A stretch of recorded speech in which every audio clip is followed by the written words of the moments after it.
नमस्कार, खबर उत्तराखंड देख रहे हैं आप और मैं हूं आपके साथ गौरव राजेंद्र। बुलेटिन की शुरुआत करते हैं। केदारनाथ विधानसभा सीट पर उपचुनाव की तारीख का ऐलान कर दिया गया है। आपको बता दें कि चुनाव आयोग ने आज पत्रकारिता जो वार्ता है उसको करते हुए घोषणा की है। 20 नवंबर को विधानसभा सीट पर वोटिंग होनी है और जबकि 23 नवंबर को मतगणना होगी।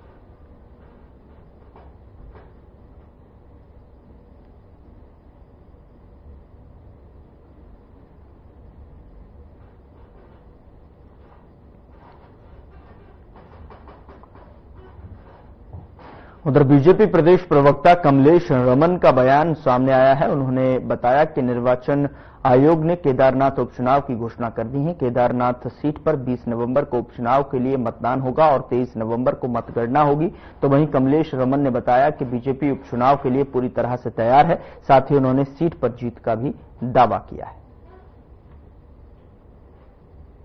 तैयारी भारतीय जनता पार्टी की है और तमाम सभी कार्यकर्ता आज केदारनाथ की सीट पर लगा है। तमाम हमारा सदस्यता अभियान चल रहा है और बाकी और चीजें हमारा संगठन वहां काम कर रहा है। बूथ कमेटियां हमारी वहां तैयार है। तो केदारनाथ सीट को जीतने के लिए तमाम पूरी जो संगठन की तरफ से जो कार्य किए जा रहे हैं, मुझे लगता है कि बहुत ही बेहतर और माननीय प्रदेश अध्यक्ष महेंद्र भट्ट जी के नेतृत्व में वहां पर कार्य किए जा रहे हैं और सरकार भी वहां पर बहुत अच्छे तरीके से ऐतिहासिक निर्णय लेने का काम करे और केदार घाटी को एक ऐतिहासिक और भी निर्णायक मोड़ पर लाने का काम कर रही है। तो मुझे लगता है कि जब चुनाव होगा तो भारतीय जनता पार्टी की वहां पर जीत सुनिश्चित होगी।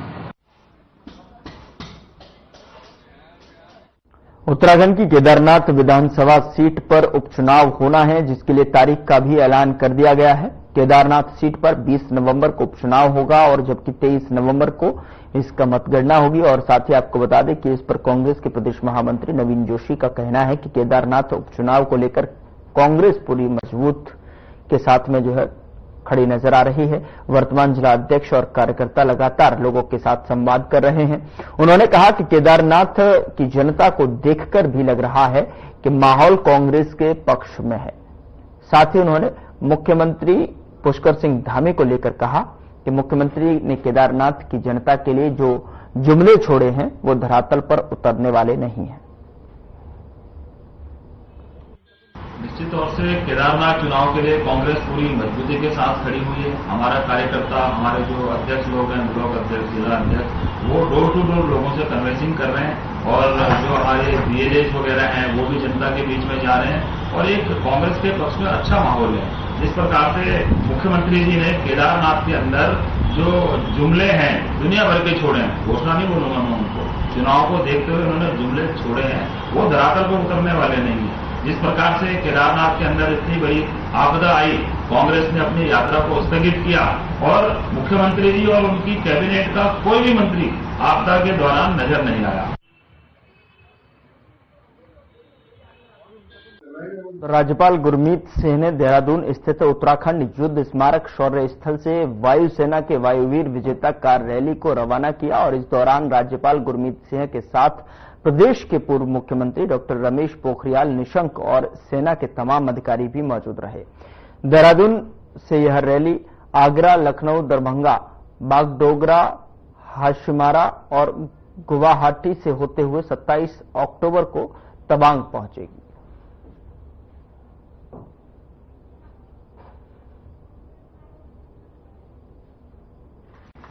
अत्यंत गर्व और हर्ष का विषय है कि आज हमारे वायुसेना के विजेता कार रैली जो लद्दाख के थॉयस से, जो इतना डिफिकल्ट और चैलेंजिंग सियाचिन का इलाका है, वहां से शुरू करके और इनका लक्ष्य है कि अरुणाचल प्रदेश के तवांग तक जाएंगे। यानी कि 7000 किलोमीटर की कार रैली करना अपने आप में किस दृढ़ निश्चय को संबोधित करता है, क्या संकेत है।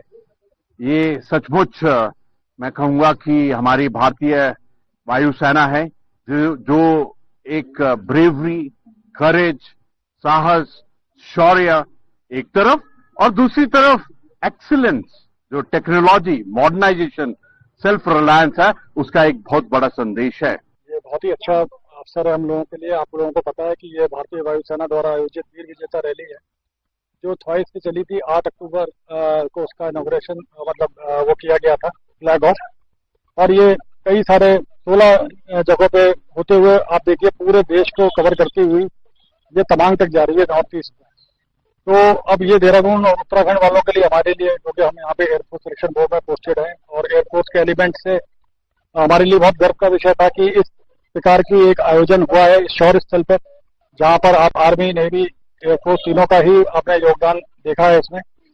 और इसमें टोटल 15 व्हीकल्स थे, जिसमें आप देखिए मारुति वालों ने हम लोगों को जो अपना दिया व्हीकल, और उसके बाद ये अपना इसमें टोटल 15 व्हीकल्स और 30 पार्टिसिपेंट्स थे, जिसमें आर्मी के भी ऑफिसर्स थे, वेटरन्स भी थे और हमारे सिविलियन भी वो हैं ड्राइवर्स थे।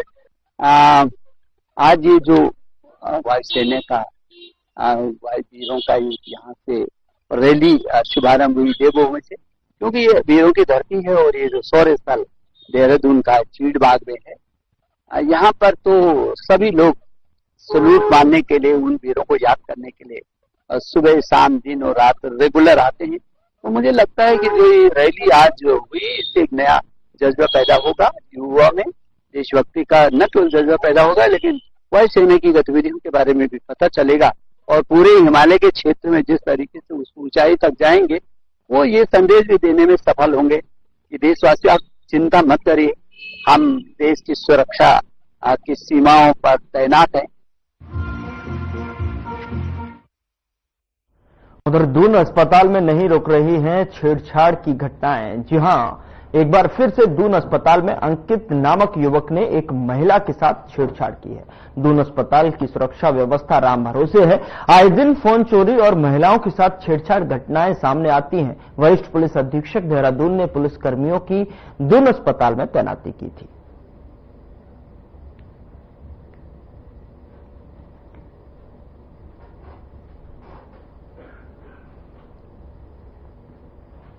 उधर हरिद्वार के श्यामपुर स्थित बैकुंठ धाम के संस्थापक स्वामी श्याम सुंदर दास महाराज हरिद्वार पहुंचे, जहां उन्होंने एक सत्संग का आयोजन किया।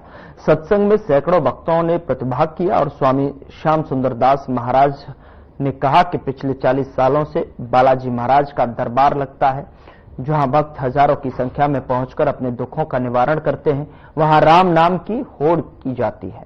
जो गरीब को बाबा के दरबार में नहीं जा सकते हैं, उसको देखते हुए हरिद्वार में बैकुंठ धाम की स्थापना की गई है।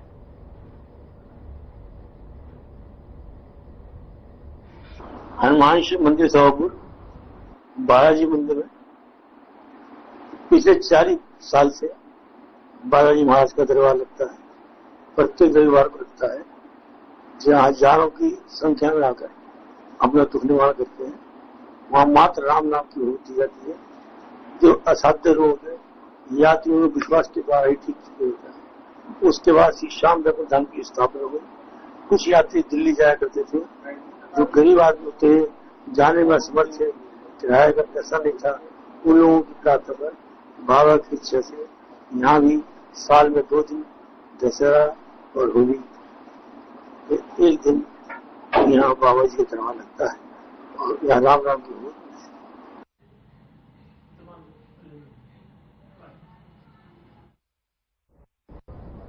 उधर दुर्गा पूजा के उपलक्ष्य में संस्कृत कार्यक्रमों में यात्रा गान, जो एक बंगाली नाटक है, उसका बड़ा महत्व है।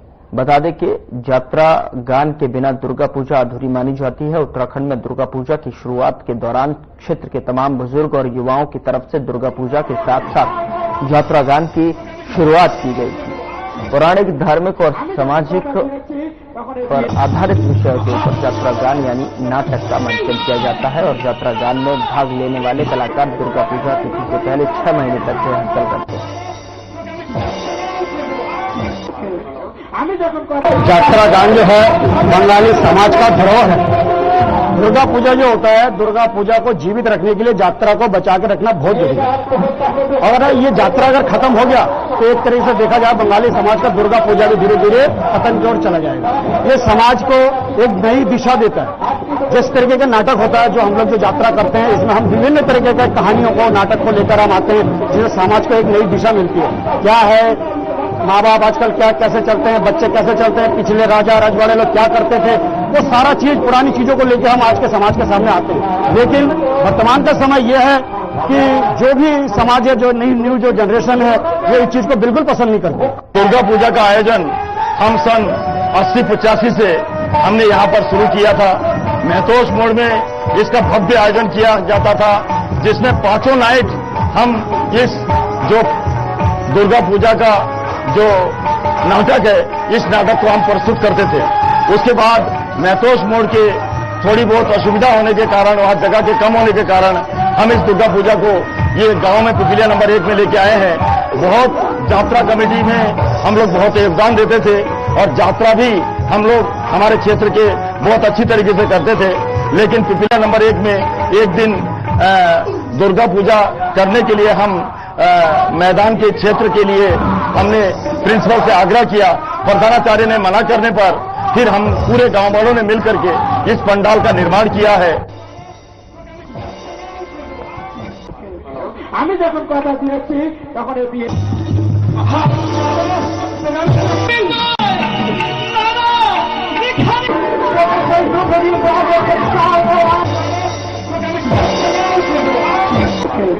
আমি যখন কথা দিয়েছি তখন तो यात्रा गान के बिना दुर्गा पूजा अधूरी मानी जाती है। उसको लेकर जो है आप देख सकते हैं कि किस तरीके से इस दुर्गा पूजा में यात्रा गान का मंचन किया जाता है। तस्वीरों के माध्यम से आप देख सकते हैं कि किस तरीके से जो है दुर्गा पूजा कहा जाता है कि एक बंगाली नाटक है यात्रा गान, जिसके माध्यम से जो है सांस्कृतिक धरोहर को बचाने की एक मुहिम जिस तरीके से लगातार कहीं न कहीं एक सांस्कृतिक चीजें हैं वो धूमिल होती जा रही हैं, उसको जिंदा रखने के लिए कहीं न कहीं यात्रा गान के बिना जो है दुर्गा पूजा अधूरी मानी जाती है और उससे पहले ये मंचन किया जाता है। साथ ही साथ इसका रिहर्सल जो है, इसमें जो पात्र हैं, जो कलाकार हैं, वो कई महीने पहले से जो है इसका रिहर्सल करना शुरू कर देते हैं।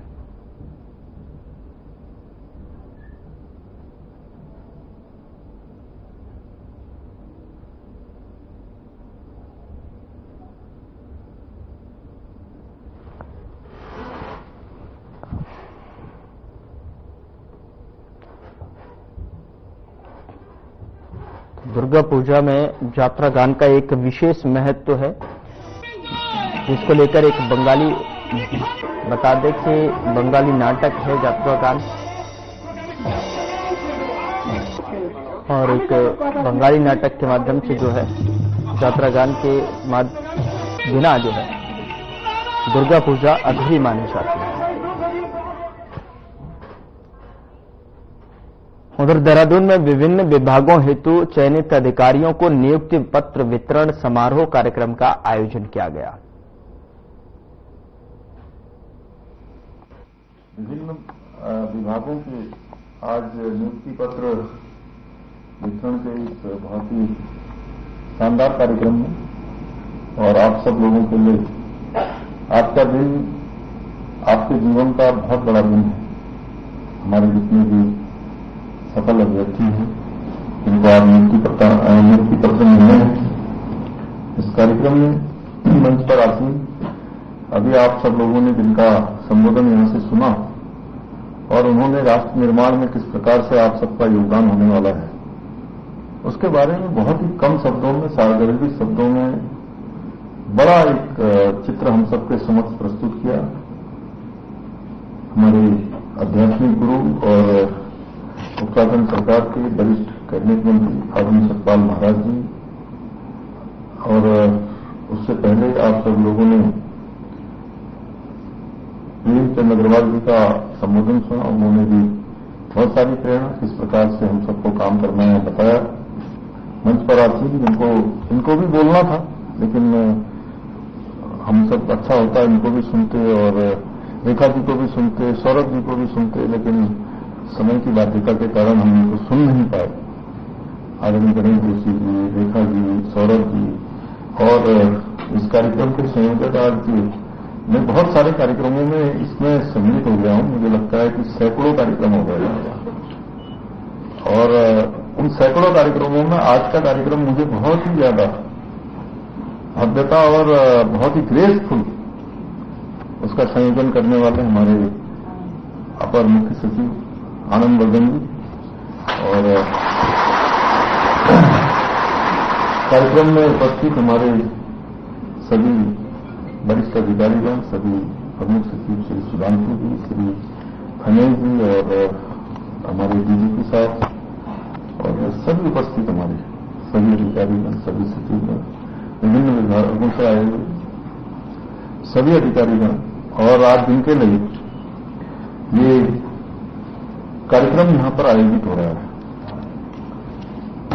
जिनके प्रोत्साहन के लिए और जिनको आज अपने जीवन की एक नई शुरुआत की ओर आगे बढ़ना है, ऐसे मेरे सभी नवनियुक्त प्रांतीय सिविल सेवा के अधिकारी, मैं आप सबको आज के इस अवसर पर बहुत बधाई देता हूं, बहुत शुभकामनाएं देता हूं। और आप में से बहुत सारे लोग ऐसे होंगे कि जो आज पहली बार इस ऊपर लिखा है मुख्य सेवक सदन, इस मुख्य सेवक सदन में पहली बार आए होंगे। ऐसे कितने लोग हैं? काफी बड़ी संख्या है, 80% से ज्यादा है। तो जो पहली बार आए हैं उनका भी मैं स्वागत करता हूं और जो इससे पहले आए हैं उन सभी का मैं हृदय से यहां पर उपस्थित होने के लिए, इस कार्यक्रम में आज सम्मिलित होने के लिए आप सभी का स्वागत करता हूं, आप सबका अभिनंदन करता हूं। और मैं आज के इस बहुत ही विशिष्ट कार्यक्रम के अवसर पर आप सबके माता पिता, आप सबके अभिभावक, आप सबके गुरुजन, जिन्होंने आप सबको यहां तक पहुंचाने में बहुत बड़ा योगदान दिया है, उनके आशीर्वाद से, भगवान की कृपा से आप आज इस परीक्षा में सफल हुए हैं। और अभी आनंद जी से मैं पूछ रहा था तो आनंद जी ने बताया कि 2,50,000 अभ्यर्थियों ने इस परीक्षा के फॉर्म भरे हैं और 2,50,000 कितनी बड़ी संख्या है, उसमें से 289 लोगों को ही चयन होने का अवसर मिला है। तो इसमें जहां आप सबका परिश्रम है, आप सबकी मेहनत है, वहीं आप सबके माता पिता, आप सबके गुरुजन और जिन्होंने भी आपको आगे बढ़ाने में योगदान दिया है, उनका भी बहुत बड़ा योगदान है। मैं इस अवसर पर उन सबका भी अभिनंदन करता हूं जिन्होंने अपने बच्चों को यहां तक पहुंचाने में एक महत्वपूर्ण भूमिका निभाई है।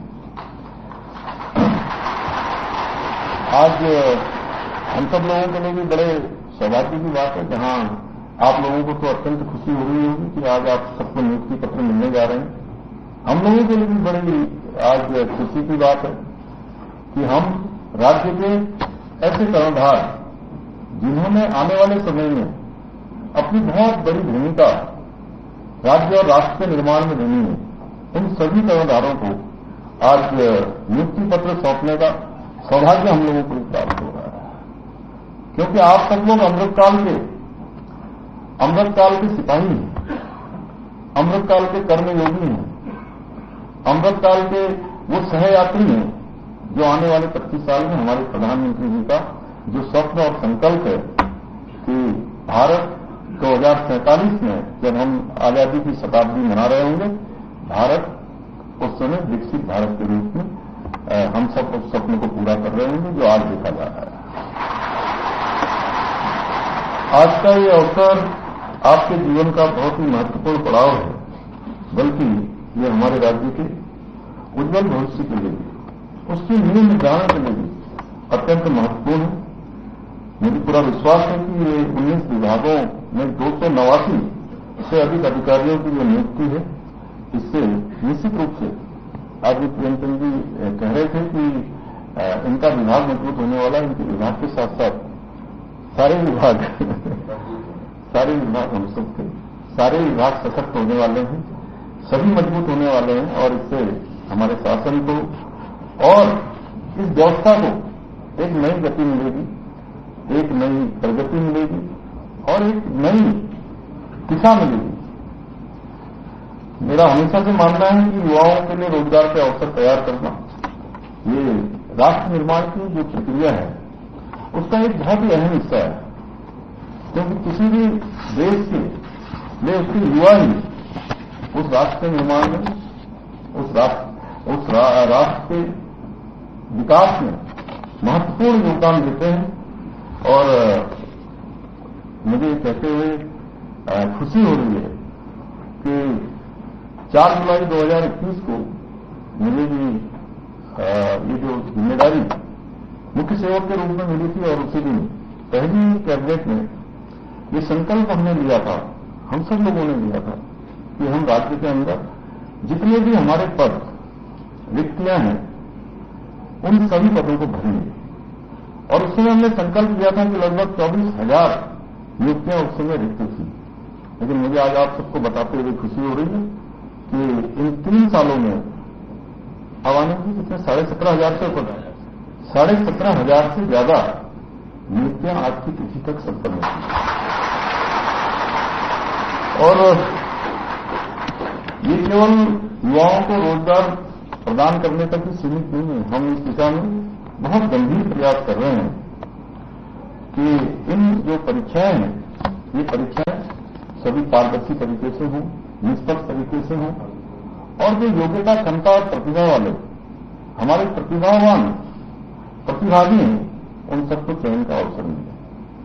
और मैं सच बताऊं तो इस बार जो पीसीएस परीक्षा का जो हमारा परिणाम आया, उस परिणाम के बाद मैं प्रदेश के अंदर अधिकांश जिलों में मैं जा चुका हूं और कोई जिला मुझे ऐसा नहीं मिल रहा है जिस जिले में 10 से कम लोग सेलेक्ट हुए हैं। 10 से अधिक संख्या है हर जिले की। और जब उनके माता पिता मिलते हैं और वो धन्यवाद देते हैं सरकार का, तो मैं कहता हूं कि धन्यवाद मेरा, मेरे सहयोगियों का तो जो है हमारा योगदान है।